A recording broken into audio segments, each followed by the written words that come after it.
have returned to nature trails in droves as the state's national parks officially reopen. We've been seeing so many great sights today. It was so beautiful. On one trail near a waterfall, car parks were full and lines formed, though rangers are urging people to strictly observe social distancing. It's been nice. I mean, it feels like a little bit of freedom and just to be around people again and to just get out. But grim coronavirus models that are being continually revised suggest that freedom could come at a cost. Dr. Christopher Murray is from the University of Washington. So our projections through till August 4th are up. We're up to 137,000 deaths that we expect to see. He says there's evidence lockdown rules are increasingly being ignored in some places, while in the dozens of states that have now started to lift restrictions, people are moving around more than initially expected. There's definitely a correlation. The places that are taking off the social distancing mandates, the bump in mobility appears to be larger. The Trump administration has been praising states that have lifted restrictions and urging Americans to gradually resume normal life, though its message is being undermined by fears about the virus's spread within the White House itself.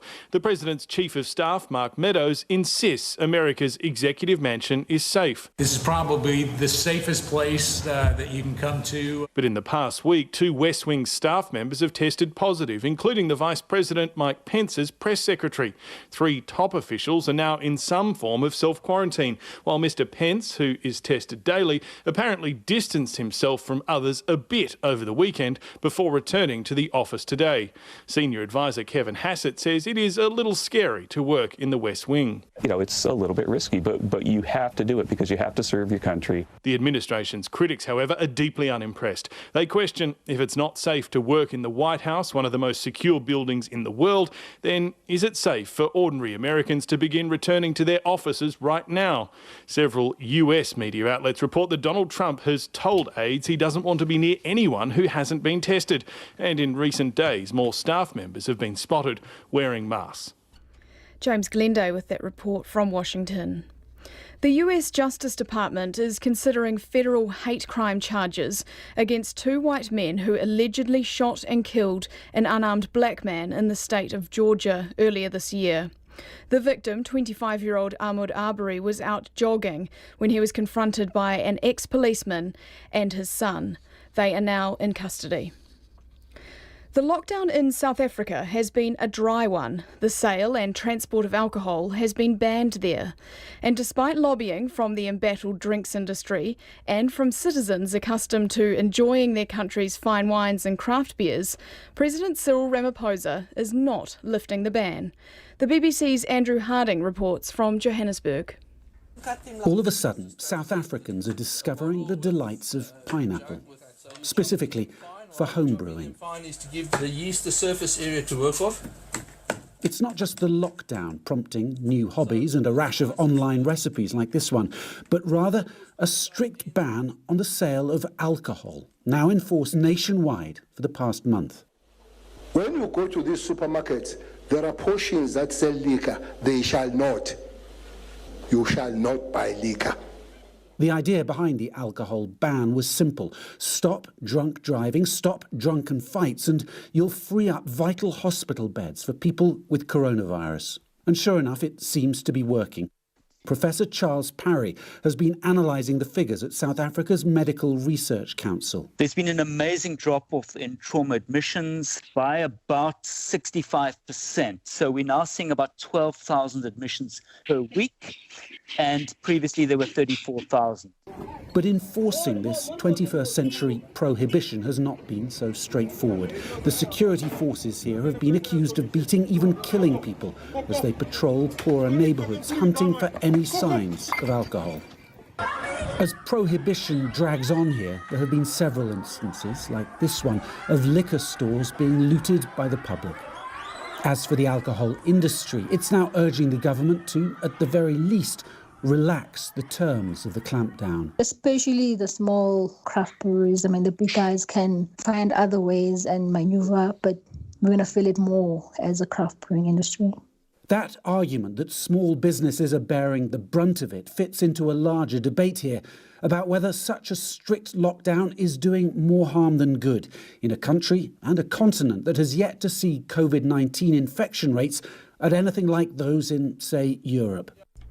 Andrew Harding with that report. Senegal's president has announced the reopening of mosques and churches and the easing of other restrictions, even after recording its largest one-day jump in cases.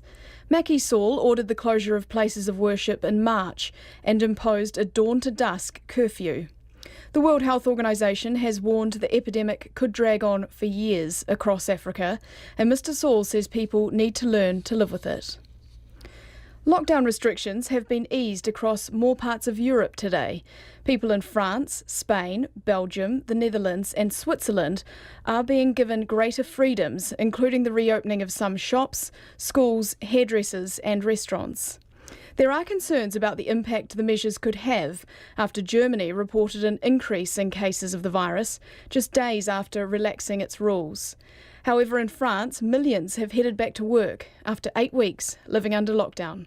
CNN's Melissa Bell has more. Here in France, it is the first day of a gradual return to something like normal after a nearly 2-month-long stay-at-home order. For the first time today, the French were able to leave their homes without a special authorization.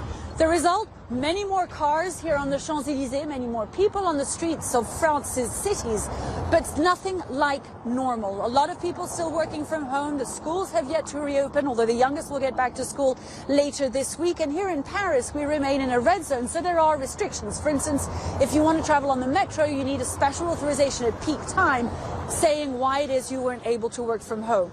So France not quite where it's used to being, but trying to get back to normal. And what the French authorities are looking at are those COVID-19 figures. They've been going down, and specifically we got to the lowest number of deaths recorded in a day on Sunday.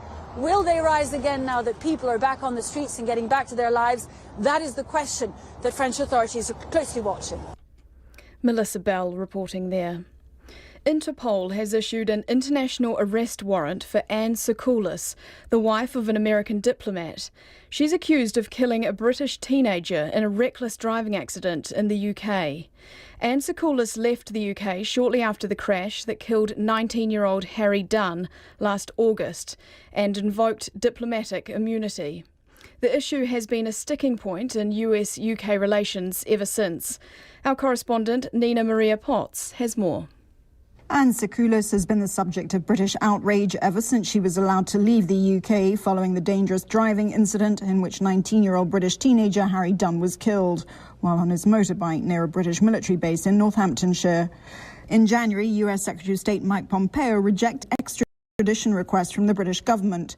The allegation was that Anne Sakoulis was driving on the wrong side of the road at the time of the crash. The victim's parents, Charlotte and Tim Dunn, have called for a review of how the British Foreign Office handled their son's death, accusing the government of a cover-up. They also accuse the US administration of denying them justice. Nina Maria Potts there. Authorities in Nigeria have gone to extreme lengths to impose their lockdown order. 2 hotels in the oil-rich Southern Rivers state have been demolished because of an alleged breach of the lockdown. The state's governor supervised the tearing down of the hotels, which had apparently ignored an order that hotels should be closed. The governor says people had tested positive for the virus and they'd been found in hotels across the state. The managers of both businesses have been arrested, but the owner of one of them denied his hotel was open.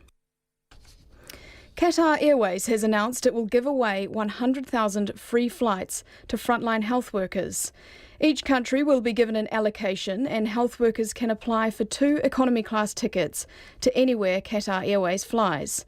The airline says it's a way to say thank you to those who have helped fight the coronavirus. And that's World Watch. Back to you, Marnie.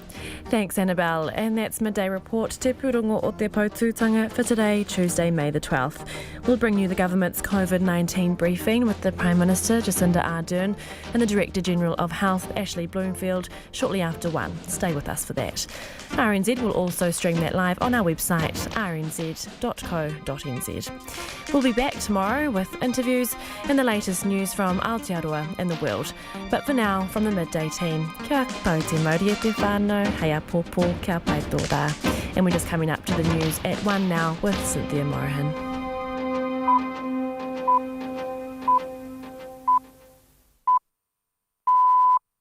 RNZ News at 1 o'clock. Kia ora.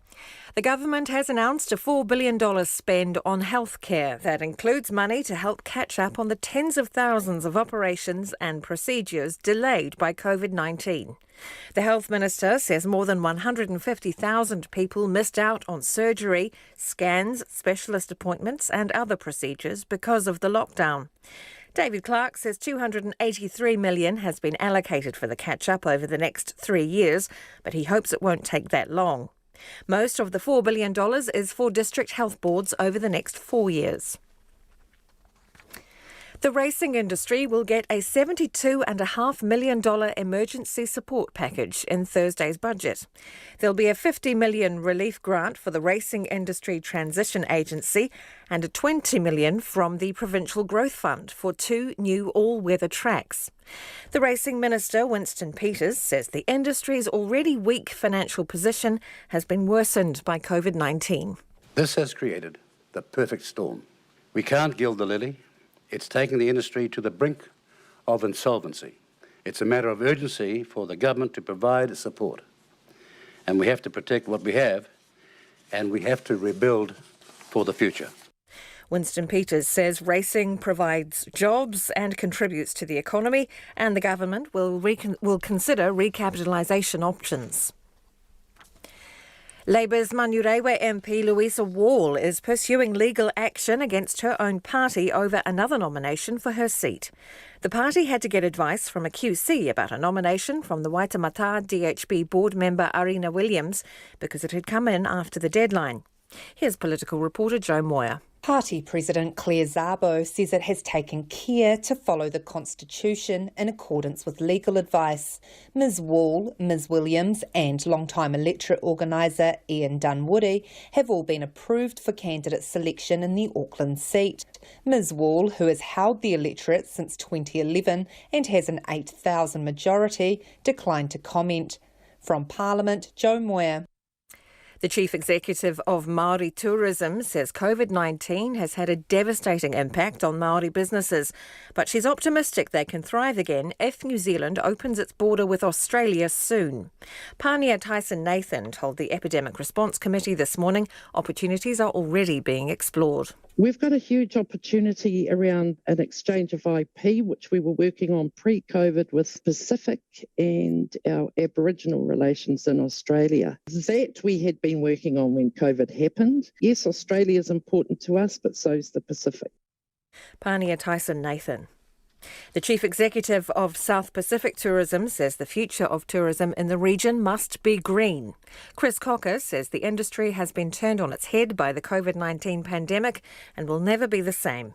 We are going to move towards most likely green tourism and sustainable tourism because we've seen the wonders that COVID-19 in a positive way has done to our environment. And I think the importance of sustainable tourism will increase as we move towards recovery and moving forward for the future of tourism in the Pacific and the world as a whole. Chris Cocker of South Pacific Tourism. A former Auckland Council employee has been sentenced to home detention for bribery and corruption. Sandeep Dilip Razila and his co-defendant businessman Sunil Chand used a council procurement process for their own financial gain. Razila accepted a $7,500 bribe from Chand to award his business a contract for the supply of 22,000 USB sticks. Chand, who is yet to be sentenced, churned a profit of nearly $60,000 as a result. The Serious Fraud Office says Razila's actions were deceitful, corrupt and criminal. The 42-year-old was sentenced to 5.5 months home detention. An ultra-fast fibre company that owns and operates the fibre network in the Central North Island has been sold to an overseas company. First State Investments is spending $854 million to buy out the electricity distributors Well Networks and Waipa Networks. Established in 2010, Ultrafast Fibre operates in Waikato, Bay of Plenty, Whanganui and Taranaki, providing ultrafast broadband to 237,000 premises. The sale still needs the approval of the Overseas Investment Office. And that's the news. Tonight on Nights, if it all goes to plan, Paula Morris will have details of the winners of this year's National Book Awards. We've got a window on the imagined world of restaurants post-COVID-19. Dylan Mayhew celebrates a couple of leading female mathematicians. And Sam Dunlop, a Kiwi airline pilot, between jobs in Sweden. What does he make of that country's approach to the pandemic? On Nights of me, Brian Crump, after the news at 7 on RNZ National. And the government's daily coronavirus briefing is about to get underway. We'll cross to the Beehive as soon as it does. Right now, though, the forecast from Met Service to midnight tomorrow: Northland, Auckland, Coromandel Peninsula, Gisborne and Hawke's Bay, and Wairarapa coasts. Mostly cloudy with a few showers. For the remainder of the North Island, mainly fine with areas of morning and evening cloud. The odd shower for a while in northern Waikato tomorrow. Nelson and Buller, mostly cloudy with isolated showers clearing this afternoon. For Westland, mostly cloudy, rain north of Harihari clearing tonight. Elsewhere we have rain from this evening. Fiordland mainly fine, some cloud late tomorrow. For Marlborough, Canterbury, Otago and Southland, generally fine with high cloud, but a few spots of rain for Canterbury clearing from the north tonight. And for the Chatham Islands, mostly cloudy with occasional drizzle. You're with RNZ National. It's 6 minutes past 1. We'll have news and weather again at 2. And Jesse Mulligan with you until about 3:45 today. Hello. They're running late in Wellington. But we'll go to the...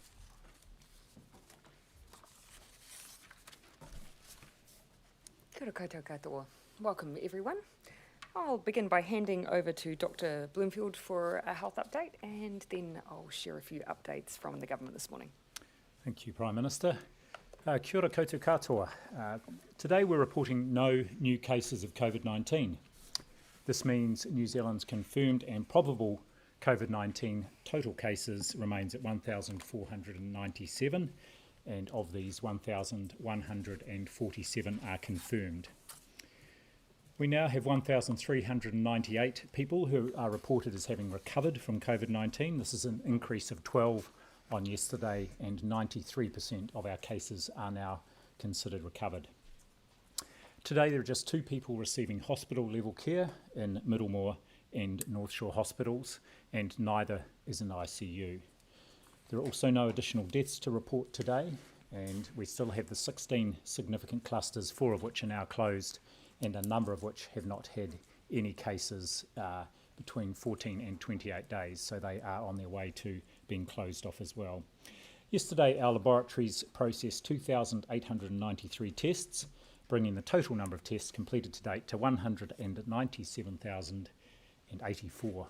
And I actually was on a Zoom call earlier on today with one of our primary health organisations and a number of GPs down in the southern DHB area, to thank them for the work they have been doing. That particular area, they've taken over 10,000 swabs, and the effort that goes into for each clinical person to dress up in PPE, to do the swab, to ensure the paperwork is done properly, to get it to the lab, and then the lab staff as well. So every one of those nearly 200,000 swabs, which have been a pillar of our efforts and to support us going into Alert Level 2, has been work on by a number of people, and I just want to again acknowledge that work. In terms of hospital visits under Alert Level 2, an update on that, and obviously our highest priority as we go into Alert Level 2 is to continue to protect visitors, patients and staff, while of course enabling those very important human interactions that are so essential, especially when someone is unwell. On the ground, visits are managed by district health boards, and there will be flexibility on the part of individual clinicians and or managers of services, but the general principle will be in our high-risk areas, which include ED, intensive care and maternity, it will be 1 visitor still and 1 visit per day, while in other parts of the hospital, still 1 visitor at a time, but more than 1 person is able to visit during the day. As I say, there will be flexibility on the part of hospital staff in response to individual circumstances as well. I do encourage people to just check also with the hospital around visiting hours, because obviously those visits will need to occur during the usual visiting hours, and be mindful when you go of those core public health principles of distancing by 2 metres, hand hygiene, and of course do not visit if you are unwell. In terms of the Section 70 order, I've just issued an updated, or am issuing an updated and amended order, which will be available later today on the Ministry of Health's website. And this order specifically allows people to enter businesses to prepare for the move to Alert Level 2 on Thursday. And finally, today is International Day of the Nurse, and in 2020, it is part of an International Year of the Nurse and an International Year of the Midwife as well. So we are celebrating our nurses now more than ever. It's very clear that having a good, strong, well-trained nursing workforce improves health outcomes for individuals, our whānau and communities. And every day, nurses have played a critical role as part of our COVID response over the last few months, in addition to the work they do routinely providing fantastic care for New Zealanders. And I'm sure all of New Zealand will join me in thanking our nurses today, and indeed every day. Kia kaha, kia maia, kia mana wanui. Thank you, Prime Minister. Kia ora, Ashley.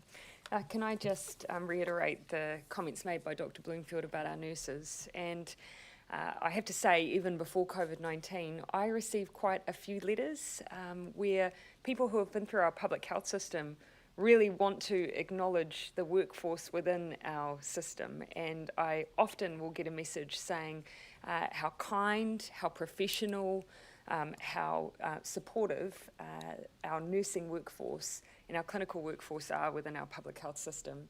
I don't often get a chance to pass on that feedback, but today seems like the day to do it. Can I also acknowledge that we have a huge nursing workforce trained in New Zealand, working abroad, and who are doing the hard yards through this pandemic as well. And we want to acknowledge all of the Jennies all around the world.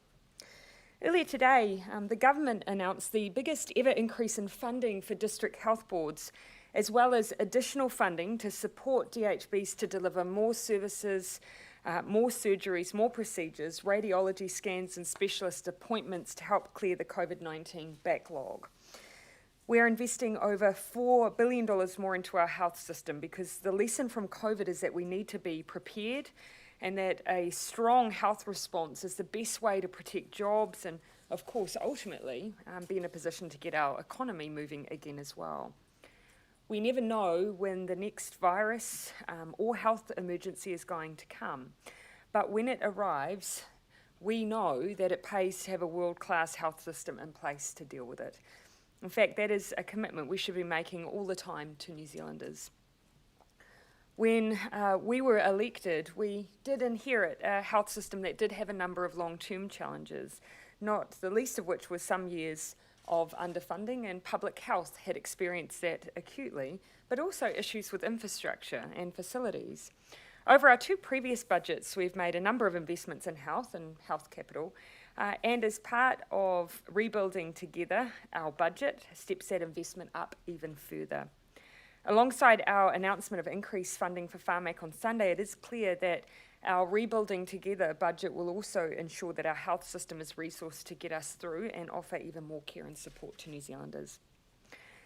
The strength of our health response means also that we're able to get to level 2 and move our economy into a phase where it's opening up again even quicker. Central to this is helping our small businesses get up and on their feet and supporting them as they look to operate from Thursday for many. To assist with their recovery, the first tax refunds in our $3 billion tax package have been paid, with cash flowing into the hands of businesses. To date, 676 businesses have applied for refunds and payments worth more than $62 million. This package, announced last month, is the largest support package to business via the tax system in modern history. Today, I can also confirm that the Small Business Cash Flow Loan Scheme is officially open. In just a couple of weeks, IRD officials built a new system to process applications for loans that will be interest-free if repaid in the first year. These will be a source of working capital for businesses, helping with things like fixed costs like rent. The scheme went live last night and is able to receive applications from today. Payments will be made within 5 days of a loan being approved. So whether you're a sole trader wanting to borrow, for instance, up to $11,800 interest-free, or you employ 50 FTE staff and want to borrow up to $100,000 interest-free, go online to the Inland Revenue site and you'll find all the details there. And finally, our wage subsidy scheme has now paid out $10.7 billion to 1.75 million New Zealanders. That ultimately is what it has taken to make sure that we keep those people employed to their place of work, and so they can be at the ready when their businesses open back up. Finally, on public transport, with more people returning to work under level 2, I do just want to make a bit of comment on public transport and people getting to and from work. You remember when we talked about the Alert Level 2 framework, I really encouraged employees to have conversations with their employers around whether or not they'll continue working from home or whether they'll be coming into their place of work. And I really want to encourage those conversations to be had, to discuss whether or not there are options around flexible starting and flexible finishing times to perhaps space out necessary commutes. I imagine some workforces will be looking to look in the productivity gains that were made while people were working from home, and that's one way that they can do that. I know there's some good guidance that will be issued, but in summary, plan your trip, keep your distance, and that will be required on public transport, and of course track your journey as well. And as always, if you are sick, stay at home. I would encourage patience across the board though, particularly in those first few days of level 2. As we have with every level, it will probably take a period of adjustment, particularly as people work out the best time to travel on routes that allow distancing. Finally, I've seen a bit of commentary overnight and this morning from businesses and people about how they're preparing for the next stage of life. And I'd sum up what I've seen basically with Kiwi businesses and Kiwis just getting on with it. Cardrona Ski Field, for an example, is getting ready for skiers to hit the slopes in late June and working with the government on standards to set up zones around areas where groups may come together, like near chairlifts, planning for a domestic market and ensuring that they've got really strong contact tracing in place. A Wellington hairdresser is doubly pleased she can reopen on Thursday and has made it this far without needing to make any of her team redundant because of the wage subsidy. Others have written to me about catching up with their wider families, conscious about those small gatherings and keeping it small, and I have to say that's something I'm looking forward to as well. All right, we're ready to take questions. Under level 2, how do you justify allowing 100 people to go to the movies but not to a funeral? Again, the whole definition is whether or not you're coming together to be with others. And there are circumstances where people just aren't in the same space in order to mix and mingle. And that's the risky behaviour. Look back again on the areas where New Zealand has had trouble with COVID. It's been weddings, it's been bars, it's been social gatherings, and so that's where we've put the limits in place.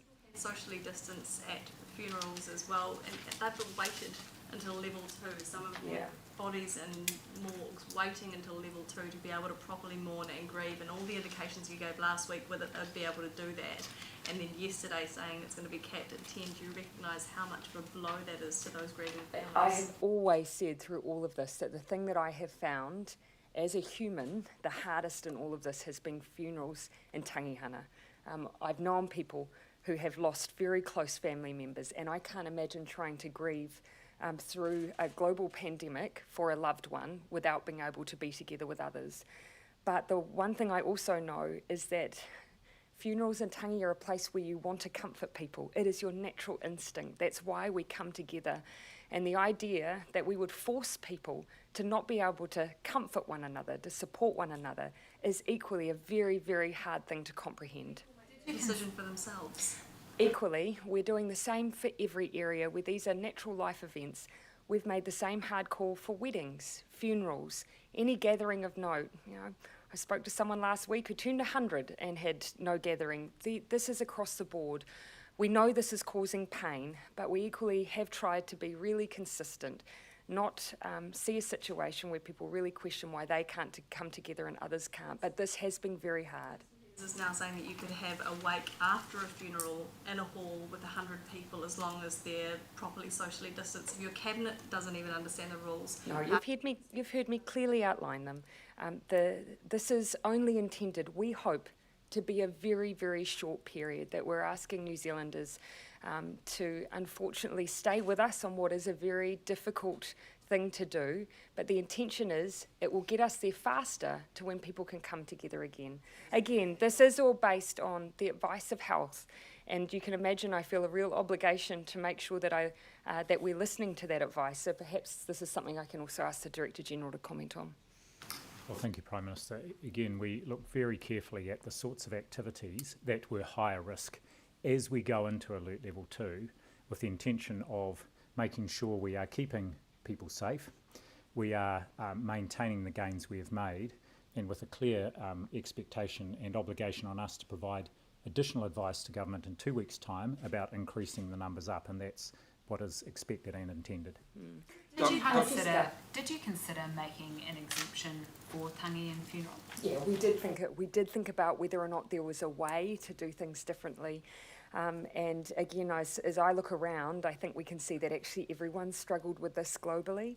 But probably what people have otherwise also seen is that there have been outbreaks as a result of funerals around the world too. But yes, we did think about it, and it was just a very, very difficult thing to find a way where you'd have carved out exemptions for specific areas that are very similar to other kinds of gatherings. And ultimately, we want to protect people. Church services, not necessarily funerals or weddings. Churches are saying that they are willing to enact social distancing. And you can go to a movie with 50 people, but you can't go to a church service. And we did have good discussion around that as well. Ultimately, some of the feedback that we had from those even within church community was that actually it is a place for fellowship. It is a place for community to come together. And if we were building rules that said ultimately we were trying to stop people on large scales interacting with one another closely, then that is where that fell into that same category. If you think about it very simply, about whether or not you're going into a place where you know other people and are likely to congregate with them, that's really where that line falls. And that's why we've used evenly across the board the rule of 10.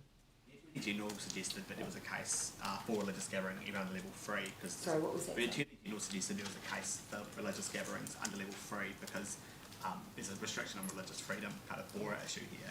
Now we're going to level 2 and there's still this restriction. Are you worried about that? No, because as you'll find, also equally they're weighing up the issue of health against that as well.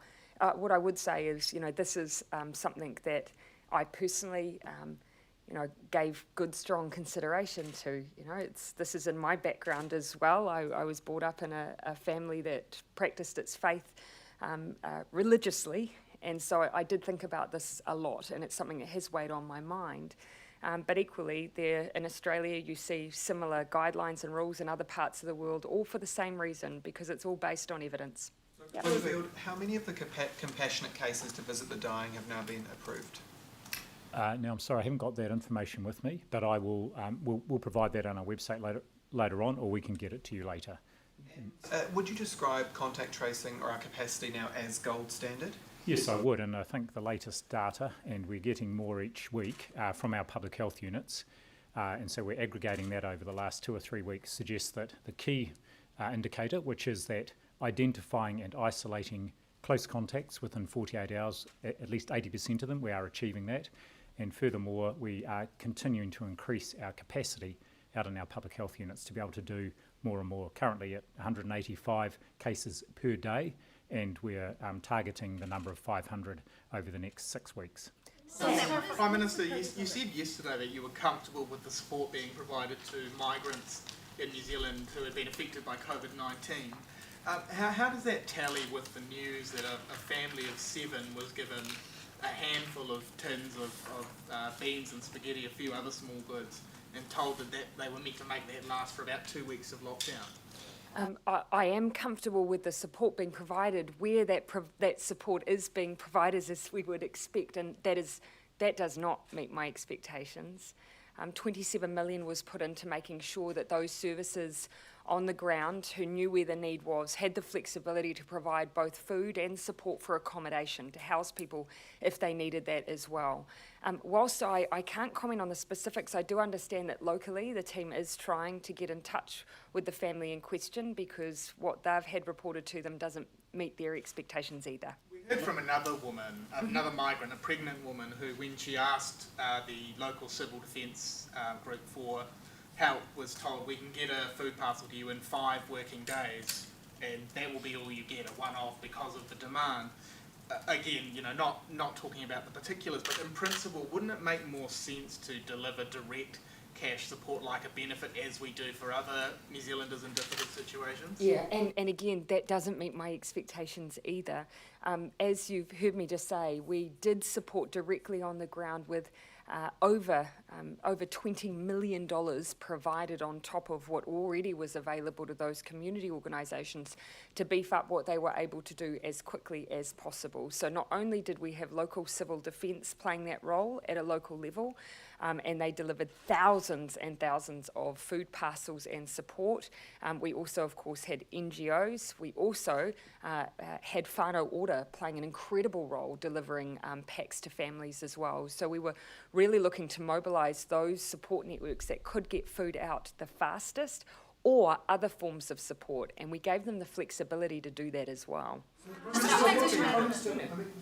Why aren't you treating these stranded migrants, people, in the same way that you'd be treating other people in need who happen to be residents? What's the difference? Well, of course, there's a difference through our work and income legal framework, just quite simply how they're treated when it comes to our benefit system, and that is the reason why someone, when they have a visa into New Zealand or are applying for one, are required to demonstrate that they have the ability to provide themselves with a level of support should they ever need it. Now, of course, these circumstances are extraordinary, and we wouldn't expect that necessarily to hold for a long period where someone is deprived of work or in the situation we've seen with lockdown, which is why we look to provide local support that wasn't just food but had the flexibility for accommodation and any other essential needs that group may have had. Yeah. As we've seen, as you'd be well aware in other countries, the easing of restrictions has resulted in flare-ups. What are you both most concerned about at level 2? What will be keeping you up at night?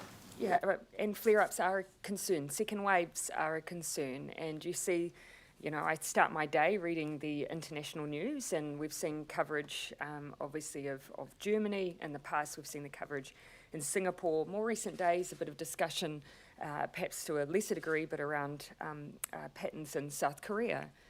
Of course, we worry about that, and that's why we're making sure that we've prioritised trying to get people back into work, get their incomes flowing again, but also that we manage the risk. And that has meant some hard decisions, but hopefully ones that are balanced and look after as many Kiwis as possible. When it comes to tourism, the tourist leaders who spoke at the committee this morning were saying they need clarity on the wage subsidy now. They can't wait till Thursday. What assurances can you give them that help is on the way? You will have heard me say yesterday very clearly there will be additional support for business, particularly affected by the ongoing alert framework and who are struggling to operate at full strength under a COVID environment. And so I've also pointed to the budget, but to tourism specifically, I'd say not only did a survey from the tourism industry suggest that over 80% were accessing the wage subsidy already, we also have looked at specific redeployment support to get their workforce into other opportunities, and you will see a tourism sector package delivered from this government as well. The concern that you raised was in terms of the language you used talking about our borders, saying that our borders would be closed for some time yet, has scared off a lot of people from booking flights and things like that for next year. Can you offer any other assurance, I guess, to those people of when they may be able to start getting people from overseas? Yeah, I mean, of course, I want New Zealanders to be able to move freely as soon as we can safely do that, and I want those from overseas to be able to be in a position to safely come and experience New Zealand's hospitality again. But what we're having to prioritise at the moment is the ability of people domestically within New Zealand to work, play and experience New Zealand as freely as they can. And that does mean for now having to keep restrictions at our border. The trade-off would have been lift border restrictions and us all live with restrictions in our day-to-day lives. I acknowledge that as a trade-off, but what I hope we can do for tourism is get domestic tourism moving and also be in a position as soon as we're able to at least get the Australian market moving too. Do you regret not letting stores, DIY stores like Bunnings stay open for the wider public during lockdown now that they're closing stores? People will be wanting that sort of material. Well, of course, at level 3, I saw that the likes of Bunnings were opening click and collect shop options. Many of them, of course, have trade windows where they were able to operate in that way. So that was something that they were able to adapt to. Of course, online purchasing as well was able to open up at that level too. Right, the Sporting Z CEO on MediaWorks on AM show today said that the gathering limit of 10 people would apply to contact sports, but the press conference yesterday seemed to imply that it wouldn't. Was he mistaken? Yeah, so full contact sports allowed to happen? Yeah, happy to clarify that. So professional and semi-professional is sorted and will be resuming. More broadly, on just sport generally, what we're looking to do is actually just give certainty generally on the date that it's likely that those community codes are wanting to restart. And I understand we should probably be able to do that later today, and that will help people with planning more generally. Thursday night someone was to go and play a rugby game with 29 other people, that's fine. Again, actually, some of those community codes have indicated to us that they're not ready to open up again. So I do want to make sure, and please, if you'll stick with me here, I would like to let the Minister for Sport give that clarity this afternoon around what dates those codes will be opening up. Going back to tangi hanga, Yeah. is it possible for multiple groups to pay their respects as long as there's only 10 people there at any given time? Yeah, so if we have 10 people sticking with 10 groups of 10, then that would be within the room, within the rules. What we don't want is them all then to come together at a conclusion. So a large wake or a large gathering afterwards. But yes, if you have, if you do have someone who is lying at marae and people are coming in groups, then yes, that is something that could be managed and would be within the guidelines that have been set. Do you agree with, do you agree with just your thoughts on the hangi? Because Deputy Prime Minister Winston Peters had some interesting comments today when speaking about it. He said that cultures need to adapt or die. Do you think it can be sustained in a post-COVID world? Do you know, my view is that I have seen iwi leaders actually determine for themselves how they are going to keep their people safe and what they wish to do with cultural practice in this environment. And I give complete support to that and have complete faith in that process. On a separate issue, China has repudiated New Zealand overnight for supporting Taiwan's observer membership bid for the WHO.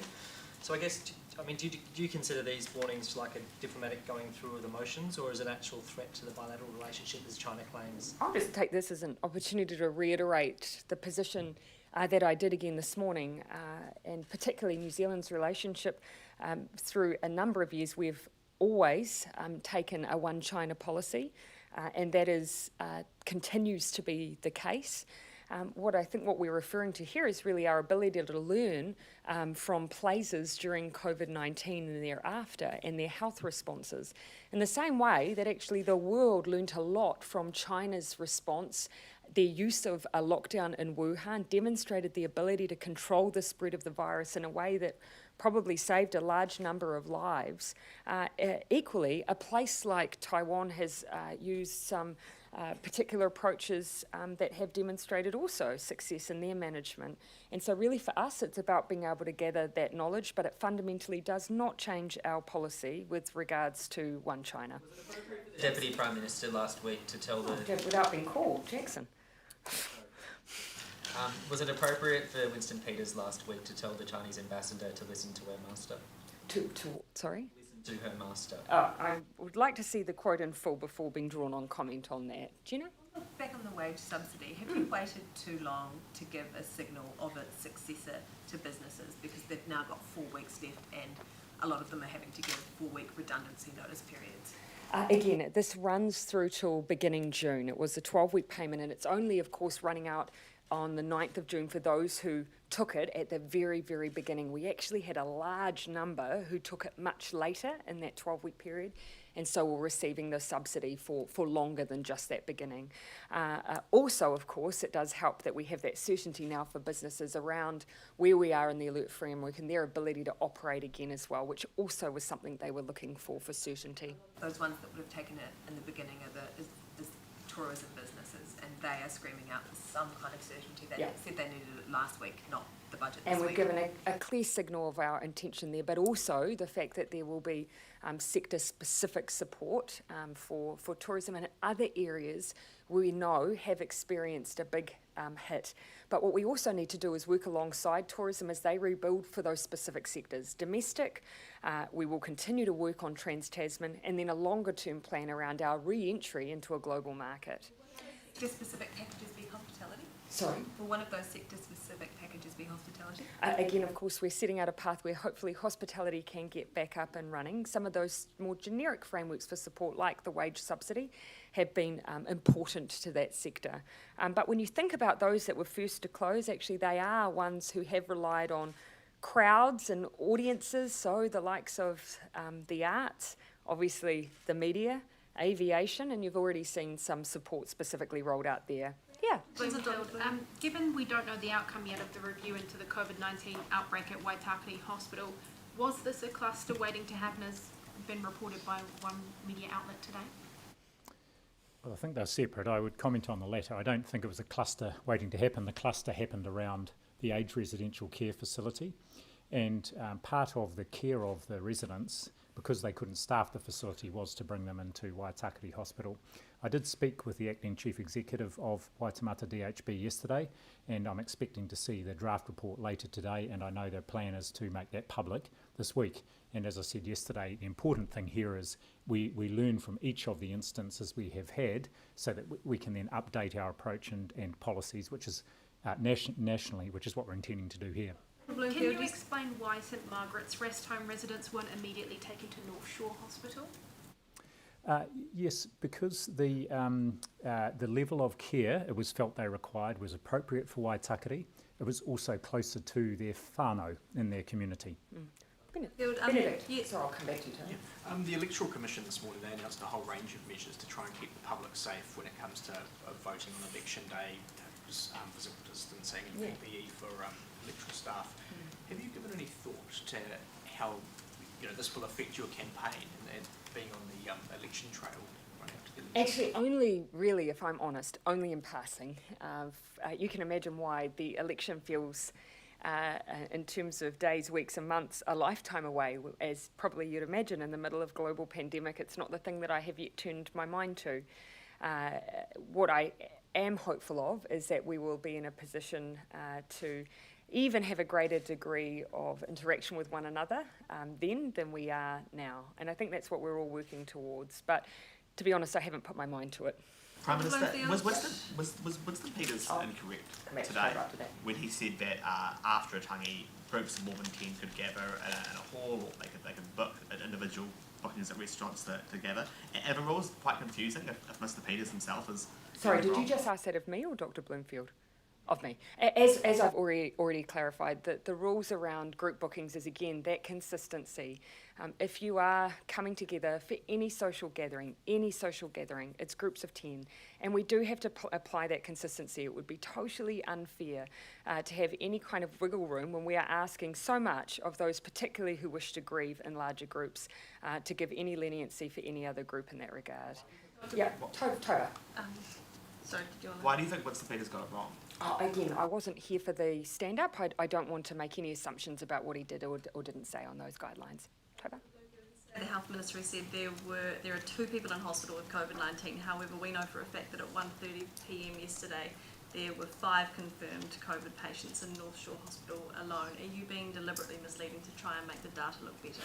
Oh, definitely not. In fact, we've been very open with the data to date, and in fact, one of the things, like for example, we've included all our probable cases in our overall total, which many countries don't do, and we've been very inclusive in terms of our deaths, even when there were negative swabs and there was some potential uncertainty around the cause of death. We've gone with the clinician's view. The issue here is, and it was the same down in Canterbury for the Rosewood Rest Home, is where people have been put into a hospital setting but are not there because they need hospital level care, but purely because of staffing issues within the facility, then we haven't counted them in our numbers of people requiring hospital level care. That the Health Ministry then needs to change the way it words or categorises COVID patients in hospital for the benefit of the public. Can appear misleading. But if we were to say that we had 5 people then in hospital care, that assumes that they require that level of care, and perhaps may lead to those assumptions around whether or not their health status. Most people, if they hear hospital care, will make an assumption about their health status around COVID, rather than just whether or not they need to be in a particular facility for care. Clarify then, in total, how many patients are actually in hospital in total around the country, regardless of whether they were put in hospital due to staff issues at a previous place of care? Oh, we can absolutely do that. What I would also point out is that St Margaret's and many aged residential care facilities have hospital level care as one of the areas that they do. So they do provide a high level of care, but these people are not in hospital. So it's a similar thing there, but we're happy to make that clear on the website. Yeah. The total number of hospitalisations in the entire course of the journey. I'll let Dr. Bloomfield find that number. Let me just find the number here. So the total number of hospitalisations to date is, actually I've got percentages, so that's 92 cases. A remarkable number compared to the rest of the world. Is that the best one you've got to sort of sell New Zealand's response, do you think? Well, as a proportion of our total number of cases, it is perhaps lower than many other countries. Likewise, we've had very few people requiring intensive care unit level of care, and likewise our number of deaths is very small, less than 2% proportionately, and you'll see many other countries that have a higher percentage of their total case numbers, or a higher proportion that are deaths. I think what it reflects is the extensiveness of our testing, so we've got a high level of confidence. We have picked up a very high proportion of the actual cases we have had, even through the lockdown period. Just the last couple of questions been made on that contact tracing. Prime Minister, you said yesterday that you wouldn't comment on the NZME staff situation because of commercial sensitivities. Is that because the government itself might be commercially interested in buying stuff? That is a huge assumption. Prime Minister, just a question from a Must colleague. be a long one then. Just a question from a colleague. Australian radio host Alan Jones has resigned due to ill health. He made some comments last year about you. What is your reaction to that news? Oh, when anyone has ill health, I wish them the very best. Prime Minister, Sky City have said that anyone entering their casino need to be part of their rewards program. Their take on that is that they need to be able to contact trace people. But are you concerned that would encourage gambling of people if everyone's required to go onto the special reward program? I wouldn't mind actually. If you wouldn't mind, I wouldn't mind taking a little look at that, because one of the reasons, of course, that we are asking businesses to do that are for legitimate health reasons, if people are in close contact with another in particular. But equally, there may be an overlay here specific to gambling. So I might just go and take a closer look at that. You will have heard us talk in the past about using technological solutions that would actually give our customers a bit more control. So you can use things like QR technology, which means that someone might just scan before going into a premise, and then they're the ones holding that data. So if they become positive with COVID, then actually it's through them that we access that information rather than the other way around. So that's why those kinds of solutions are important alternatives. Last question, Gina. Follow on that, what progress has been made on that national contact tracing app? What the time frame? Yeah, and so that's just to give you an indication. Of course, we've always said that we think that there are a range of solutions there, and we've never wanted to be too fixated on just one. Again, one of the things I'm observing in Australia is, again, uptake, but also whether or not it's providing or meeting expectation. We, however, in the meantime, continue to work on those solutions, but they will include alternatives, not just Bluetooth apps that talk to each other. Is that timeframe? So that's one of the options that we have been looking at, is just an app that uses QR code technology, which is common for many existing services. Yeah, thanks everyone.